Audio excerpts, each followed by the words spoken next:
And I'm Cbse.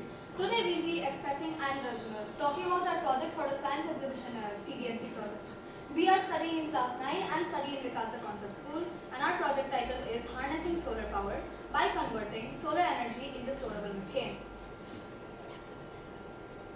We all know that climate change is a huge issue in our society.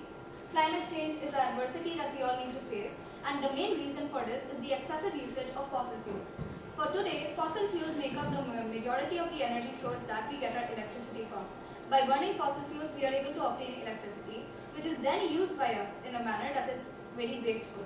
That is why studies show that by the 22nd century, fossil fuels will have been expended, and we will no longer be able to use them as a source of energy or rely on them as a source of energy. Due to this, many new generations of electricity or energy generating formations have been made, and one of these very popular ones is solar PVs. Solar PVs are solar photovoltaics. Solar photovoltaics follow the science of this photovoltaic effect, which converts solar cells into chemical cells, which can then be converted into electrical cells. This process, however, is very spontaneous, due to which there have been many established ideas of how to take care of solar energy in a short form. The short form of solar energy that is a very well-established idea is the usage of lithium batteries. The usage of lithium batteries result in these resources being stored, or this energy being stored in lithium batteries and then being used later in the night. However, this is only a solution for short-term energy. And besides that, lithium batteries are a very polluting source and are very expendable. Even though companies like Tesla and Panasonic have tried to make lithium batteries more affordable, they are still very expensive and cannot be afforded by a majority, which results in a huge waste of the abundance of solar energy. This brings us to our proposed solution, converting solar energy into methane through the power to gas method.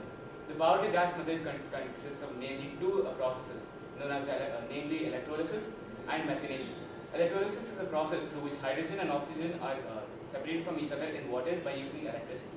So, in this project, excess electricity generated by solar panels is going to be used to power electrolysis.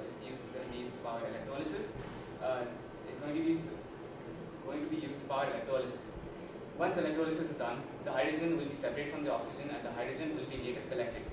Next, we move on to the extraction of CO2 from the atmosphere, or the production of CO2 through chemical reactions or industrial processes. After the CO2 has been produced, we will collect it for a reaction known as a Cbse reaction.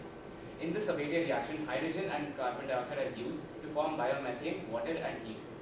This reaction occurs inside a nickel-coated container, where the nickel is heated up to act as a catalyst, speeding up the reaction. The nickel container can be heated up using the excess electricity generated by the solar panels. Once the reaction is completed, it results in the formation of biomethane, water and heat. The water will be separated out using a tube, and we will now collect the methane and store them in tanks or cylinders to be used later.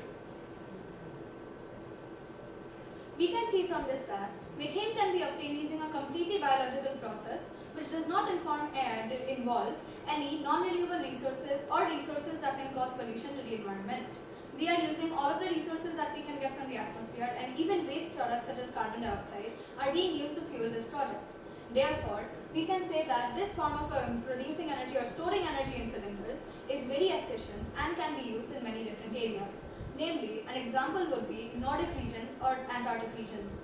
Antarctic regions or Nordic regions experience long winters or even experience months without sunlight. During this time, normally people use fossil fuels to be able to power their houses. An example of this would be Barrow in Alaska of USA. This city does not experience sunlight for up to 2 or 3 months every single year, and they use fossil fuels to be able to gain electricity during that time. However, using our method, solar panels could be installed, and our methane, which is stored in cylinders, could be used in the long term for 3 months. Our methane cylinders' main point is that it is a long-term storage of solar power. This means that they can last for at least years or even centuries on end and do not run out of battery, unlike lithium batteries which can leak out. They are also very danger-free, and there are also many other ways to store them under the soil which is renewable or which does not harm the environment. Thank you.